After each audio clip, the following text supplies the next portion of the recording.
ఉంటుందా? జగన్కి రిలీఫ్ అనుకోవాలి అవినాష్ జగన్కి రెడ్డి రిలీఫా? అంటే. ఎందుకంటే అవినాష్ రెడ్డి పేరుతో జగన్ని టార్గెట్ చేస్తున్నారు వాళ్ళు, అంతే కదా. అవినాష్ రెడ్డిది టార్గెట్ ఏముంది అంటే అవినాష్ ని కాపాడుతున్నాడు అనేది, కానీ నేరస్తుడు ఈయననే కదా వీళ్ళు చేసే అభియోగం. ముందైతే అసలు జగన్నే అన్నారు కదా, ఫస్ట్ జగన్ అని. తర్వాత కాలంలో ఇక ఏమనుకున్నారు మరి చెల్లెళ్ళు, జగన్ని తగ్గించి కాపాడుతున్నాడు అన్న పాయింట్. ముందైతే జగన్ అన్న పాయింటే కదా రైజ్ చేసింది.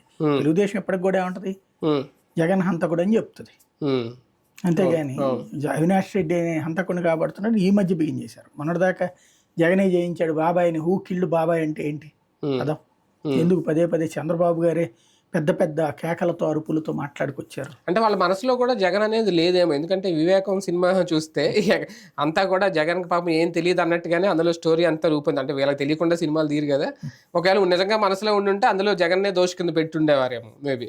అంటే అక్కడ దాంట్లో భారతీ క్యారెక్టర్ అసాసినేషన్ చేయడం కోసం ప్రయత్నించారు తప్పించాడు ఎవడో కొంచెం సెక్సువల్ ఇంపార్టెంట్ అన్నవి ఉండాలా ఆ సినిమా తీసినటువంటి వాడు, లేకపోతే గనక సెక్సువల్ పెర్వర్టెడ్ అన్న అయి ఉండాలి.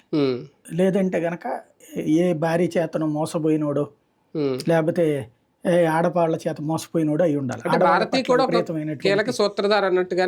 అదే ఆడవాళ్ల పట్ల విపరీతమైనటువంటి ద్వేషం కలిగినటువంటి వాడు తయారు చేసినటువంటి స్టోరీగా ఉంది తప్పించేది రియలిస్టిక్ గా ఉందా, అక్రమ సంబంధాలు అంటగట్టి దాని